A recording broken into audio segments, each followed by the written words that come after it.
la moissonneuse. Mais c'était pas la moissonneuse de maintenant, c'était la lieuse. C'était l'occasion de faire la fête aussi? Oui, oui. Oh, on était jeunes, mais enfin, ça nous peinait. Je vous assure que ça nous peinait. Hein.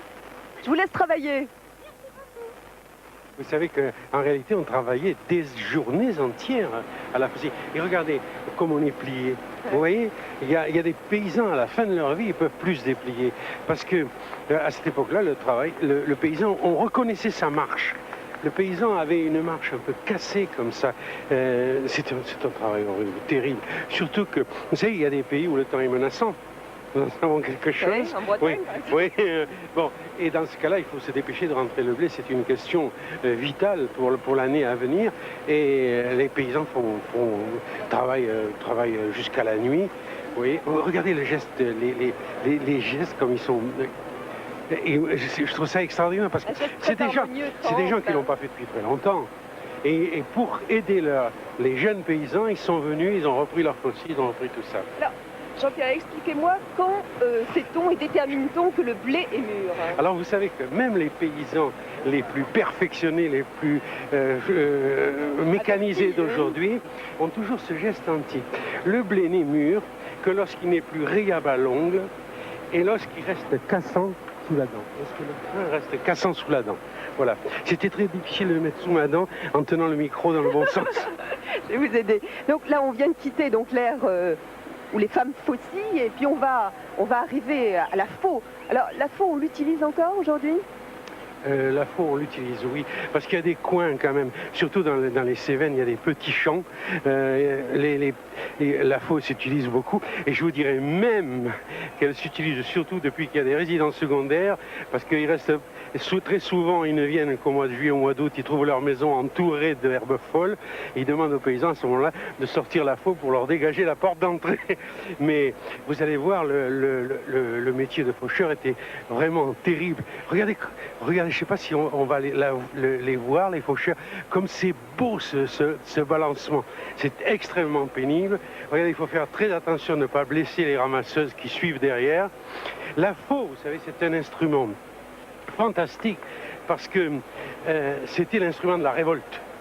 Oui, on disait les paysans mangent la faux à rebours, c'est-à-dire ils redressaient la faux qui devenait comme une arme de guerre avec laquelle ils pouvaient attaquer les chevaliers, ils pouvaient attaquer les hommes de guerre. Ils se sont battus avec leurs instruments de travail, avec leurs faux et avec leurs fourches. C'est le moment. Ah, monsieur c'est Camille Viette, Viette qu'on vient de rencontrer et qui vient de Châtellerault aussi. Mais il est très très occupé, il ne peut pas nous parler. Alors, au moment de la moisson, quand on fauche, il y a bien sûr les animaux qui sont débusqués. Oui, alors, vous savez, les machines font du bruit, donc les couvées, les perdreaux, les lièvres ont le temps de partir, tandis que le faucheur, les voyait sortir entre ses jambes pratiquement.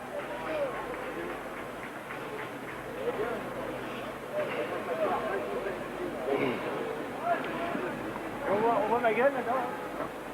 La difficulté en plus, comme on l'a dit, c'est qu'il y avait quelques handicaps. On pouvait attraper du chaume dans les yeux, il y avait des membres qui étaient coupés, il y avait des risques.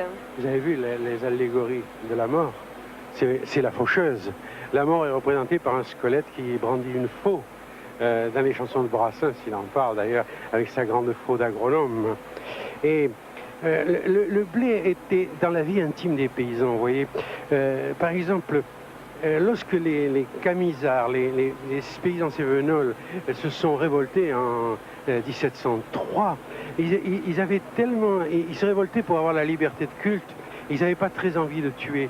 Alors, dans leur bal, ils fondaient un grain de blé, symboliquement, pour dire que voilà, si j'étais obligé de tuer, c'était pour la vie, c'était pour avoir le droit de faire pousser le blé à leur façon, comme de prier Dieu à leur façon. Il faut peut-être rappeler quand même, Jean-Pierre, revenir à cette fête, qu'il y a des milliers, mais des centaines de milliers de spectateurs qui sont là depuis 13 heures, depuis en fait le début de cette grande fête, et ils sont d'une patience extraordinaire. Ils ont assisté donc au battage tout à l'heure, maintenant bien sûr ils sont là pour la grande moisson, et ils sont charmés. Oui, et les gamins, vous avez remarqué que les gamins se glissent au premier rang, ils tendent leurs mains, un épi, un épi, un épi, et les gens leur tendent des épis comme si c'était quelque chose de très précieux. Et je crois qu'il y a beaucoup d'entre eux qui n'avaient jamais vu un champ de blé. On le leur a mis sous le nez. Alors dans un instant, le cortège des moissonneuses-batteuses donc, eh bien, va rentrer en action. Il y a 3 gros engins, Fiat Agri, des moissonneuses-batteuses qui font 16 tonnes chacune. Quand je vois ce champ de blé, je pense tout d'un coup à une anecdote que me racontait Macorlan. Ça se passait dans la plaine de Jouarre, sur le plateau de Jouarre, où il y a beaucoup de blé. Et il voyait un paysan, un de ses amis, Maurice, qui avait sa fillette avec lui. Et Macorlan regarde cette fillette et il regarde ses yeux et dit, tu sais Maurice, ta fille a des yeux magnifiques. Et l'autre lui a répondu, ah oui monsieur Macorlan, mais si vous les voyez dans les blés. Un poète qui parlait au poète. Voilà, c'est un paysan poète. Et vous savez, chez nous, en Occitan, il y a des proverbes qui sont très forts. On dit par exemple, c'est tibavo comme savia de bla à vendre. Qu'est-ce que ça veut dire? Tomber le torse comme s'il avait du blé à vendre. Avoir du blé à vendre, c'était le signe de la richesse. Les moissonneuses-batteuses, elles vont à 2 km/h, c'est-à-dire elle est suivie par une remorque à grains. Une remorque à grains, c'est-à-dire, elle fait tout. C'est vraiment la machine moderne qui non seulement coupe le blé, mais le bat, mais le vanne, enlève la poussière et finalement rend le grain. Le grain va sortir par un tuyau, se déverser dans une remorque qui se trouve dans un tracteur qu'on va peut-être apercevoir. Vous voyez le bras de la remorque? Oui. Oh, c'est extraordinaire, devant l'Arc de Triomphe, vous avez le bras de la remorque qui passe, vous savez. C'est formidable. C'est formidable parce que, vous savez, les paysans ont souvent défilé sur les Champs-Élysées, mais les paysans ont toujours défilé en uniforme, avec le casque sur la tête et le fusil sur l'épaule. Parce que le paysan, non seulement il fournissait la chair, les bœufs, etc., mais aussi, hélas, il fournissait la chair à canon. Si vous voyez tous nos monuments aux morts dans les villages de France, tous ces noms de paysans, parce que le paysan, c'est lui qu'on a envoyé à la guerre. L'ouvrier, on en avait besoin pour fabriquer les obus, pour fabriquer les canons. Et il y a ce vers extraordinaire du poète d'Aragon qui dit la paix, c'est le temps où le soc des charrues crisse sur les ossements.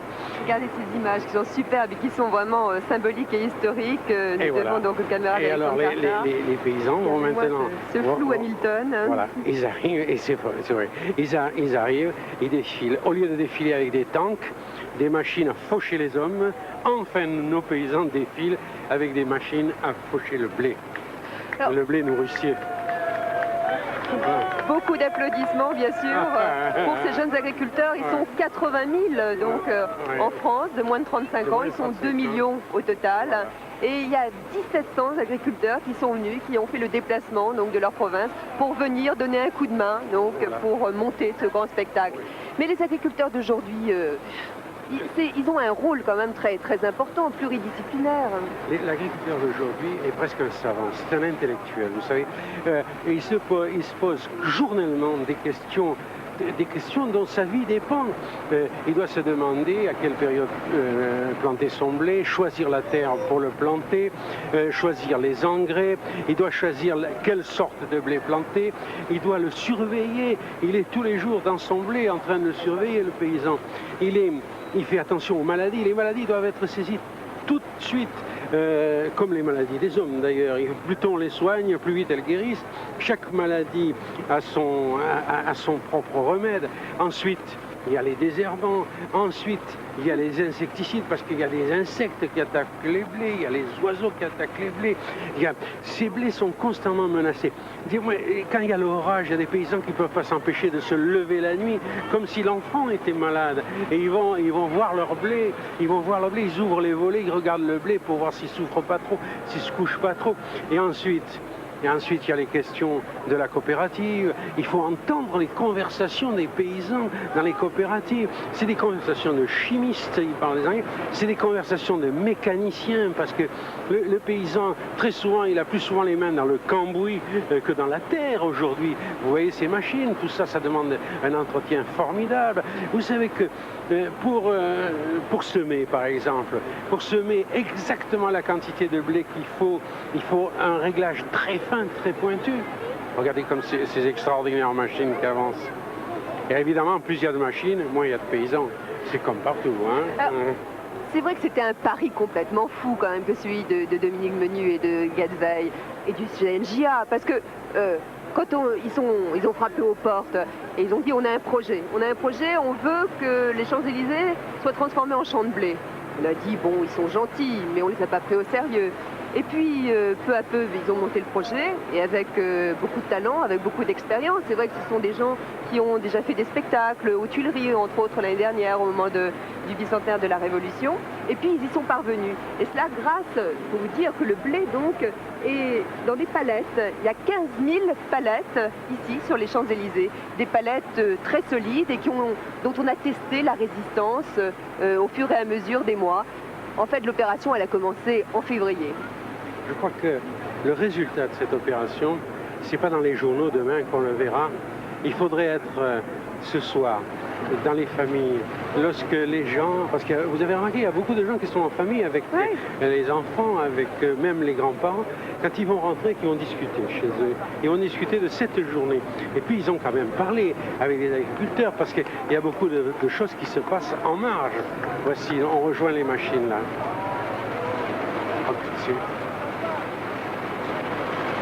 On a eu un temps formidable tout au long de cette journée. Hier soir, on a eu très très peur. Toute la nuit, durant l'installation du blé, eh bien, les 1700 agriculteurs qui avaient donc cette mission à remplir, eh bien, ont été complètement trempés. Et puis ce matin, comme par miracle, le ciel s'était dégagé. Voilà. Et maintenant, je pense que derrière les machines, dans un moment, à quelle allure elles ont. Vous imaginez ce que c'était les moissons avant, quand on fauchait à la faux, comme nous venons de le voir, que les hommes arrivaient, se levaient à 3 h du matin, montaient sur des charrettes avec les femmes debout sur des charrettes pour aller sur les lieux du travail. Et la moisson était brûlante, elle était chaude. Oui, il faisait un soleil accablant, ils travaillaient jusqu'au soir, ils mangeaient sur place. Puis ils rentraient à 9 h du soir pour le dernier repas, ils couchaient dans des écuries entassées, on faisait venir des gens de partout, on fauchait à tour de rôle chez les uns et chez les autres. C'était un travail infernal, ce qui fait qu'après le battage, c'était la grande décompression, c'était une folle fête. Et je crois que si les paysans ont marché, parce qu'ils ont marché, cette idée folle, ils y ont cru, ils sont venus. Les jeunes paysans et les vieux sont venus, c'est parce qu'ils ont le goût de la fête. Les paysans, vous savez, tout autour de l'histoire de France, ils se serraient la ceinture, ils crevaient de faim, et on ne sait pourquoi, lors d'un mariage, ou 2 ou 3 fois par an, les villages faisaient des fêtes formidables, ils s'en faisaient péter la sous-ventrière, ils se saoulaient la gueule, ils gueulaient, ils chantaient, etc., quitte à crever de faim le lendemain. Et je trouve que cette espèce de folie des Champs-Élysées que nous avons vécue aujourd'hui ressemble à ces coups de folie généreuse, de folie sympathique des paysans de toujours. Derrière ces machines, dans quelques instants, on va apercevoir un cortège d'hommes, de femmes, d'enfants. C'est la nouvelle génération d'agriculteurs. Oui, et je suis très ému. Parce que finalement, cette race d'hommes qu'on appelle les paysans et qui est quand même en train de disparaître, il faut le dire, elle arrive du fond des âges. Cette race de paysans a commencé à gratter la terre avec les ongles, puis avec des bouts de bois, puis avec des bouts de fer. Et puis, le paysan a été pendant des siècles victime de 3 oppresseurs, le roi, le seigneur et le curé et l'église. Ils se sont libérés un petit peu à la Révolution, puis de nouveau, ils sont tombés sous la coupe des exploiteurs. Les paysans ont été vraiment poussés à la révolte, il y a eu toutes ces jacqueries. Et maintenant, la paysannerie telle qu'on l'a connue est en train de disparaître. Les paysans sont de moins en moins nombreux, de plus en plus techniciens. Et vous voyez, ils ont affaire à ces énormes machines que vous voyez arriver, fantastiques. Ils les louent d'ailleurs, ils ne peuvent pas se les payer. C'est des compagnies, compagnies. Ça vaut très très cher, 1 million, 1,1 million, je crois. Une machine comme ça, oui. mais même peut-être plus. Et ces machines-là remontent. C'est-à-dire, elles commencent les moissons dans les pays où il fait chaud, où le blé mûrit d'abord, et petit à petit, elles remontent vers le nord, elles remontent aussi en altitude, elles suivent le mûrissement des blés. C'est une lente remontée de la France de ces machines.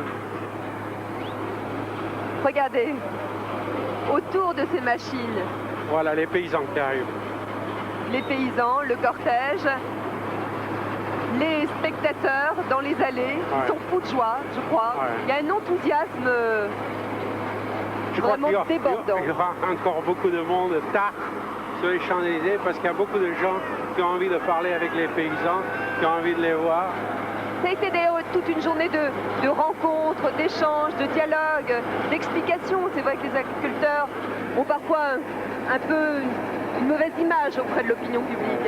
Et c'était important qu'aujourd'hui, ils viennent apporter cette fête, ils viennent apporter rendre un peu hommage à la terre et à la ville.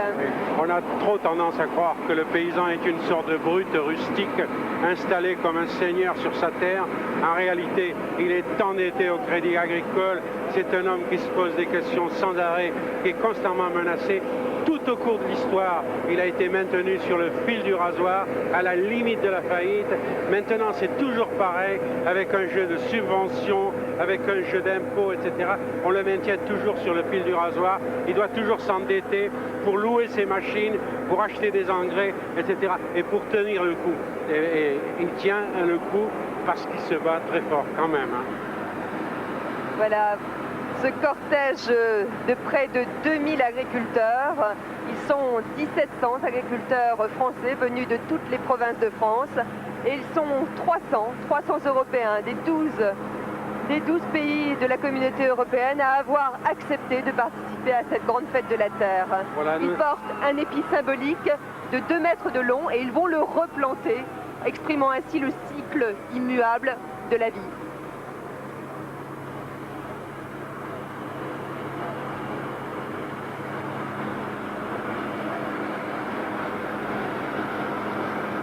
Alors nous allons au-devant des machines, nous longeons les machines. Vous avez remarqué avec quelle précision elles coupaient? Elles sont 3 et à 1 centimètre près, elles coupent tout. Ce blé qui a été planté cette nuit, la nuit dernière, cette nuit, il n'y aura plus rien. Demain matin, les Champs-Élysées seront propres, rendus à la circulation. impeccables, rendus à la circulation, au pot d'échappement, mais pendant quand même 24 heures, ils auront vécu dans l'odeur du blé et de l'herbe.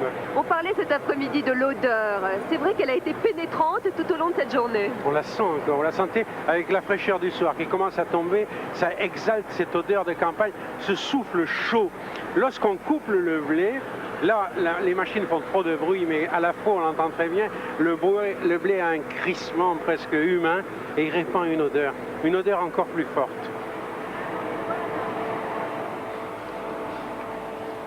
Voilà, nous dépassons les dernières machines et nous arrivons maintenant donc sur les paysans. Oh là là! Ça fait un vacarme. Oh ouais, c'est un vacarme. Et dans ce dernier soleil couchant, il y a une dernière larme de soleil entre l'Arc de Triomphe et les Champs-Élysées.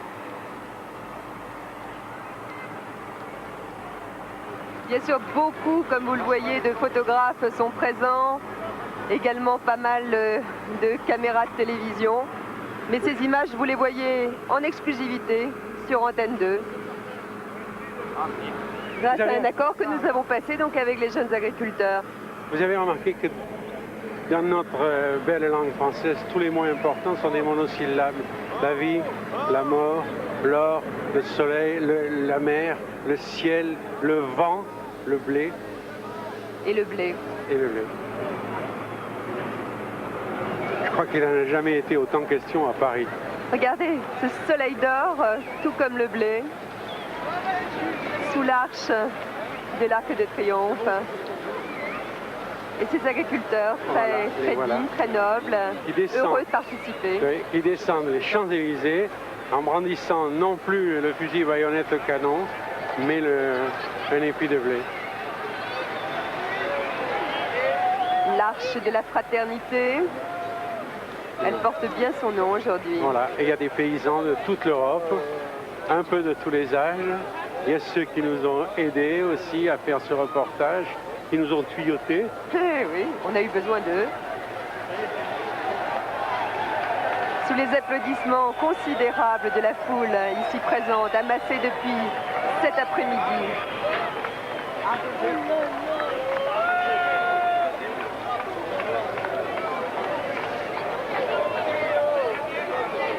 C'est une belle revanche, hein. Une belle revanche pour les agriculteurs. Je crois qu'il leur fallait ça, parce que on ne parle d'eux que pour déplorer qu'il faille s'en occuper. Je comprends très bien qu'ils aient eu envie d'occuper Paris. Occuper Paris pacifiquement, parce que vous savez, entre nous, hein, ils auraient pu venir avec tous leurs tracteurs et foutre un merdier dans la capitale, pas possible. Et qu'est-ce qu'ils font? Ils font la joie des enfants quand même. Vous entendez crier ces membres là? Ils ont choisi, c'est vrai, ils ont choisi la poésie, la sérénité, l'harmonie. Et ils sont tous venus en famille. J'ai vu quelques poussettes même sur les champs de blé. C'est incroyable parce que là, tout à l'heure, il y avait un champ de blé immense. Ouais. Et il reste ce qu'on appelle le chaume. La paille. Le chaume, c'est-à-dire le petit bout de paille quand on a coupé le blé. Voilà. Et rendez-vous compte que pour les prochaines plantations de blé, le paysan dans son champ devrait arracher ce chaume, c'est-à-dire déchaumer, ensuite labourer, ensuite fumer, ensuite semer, et ça recommence, et c'est le cycle des saisons.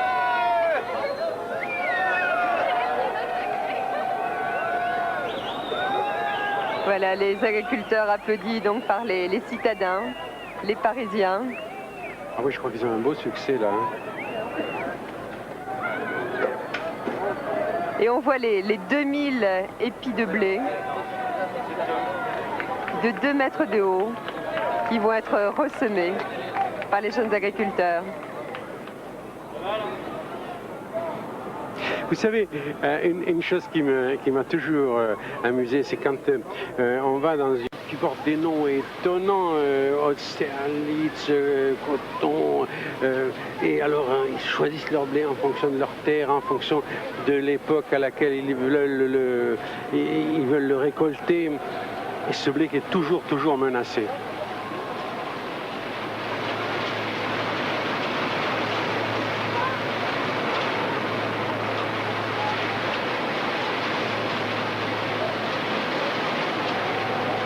Vous savez que c'est pas d'aujourd'hui que les paysans sont méconnus, parce que même, songez que La Bruyère déjà disait, à la ville on distingue à peine le blé froment avec les seigles et l'un ou l'autre avec le méteil. Et j'aime aussi beaucoup les proverbes qui ont une connotation philosophique. Quand on dit qu'un épi de blé mûrit plutôt dans une moisson qu'isolé.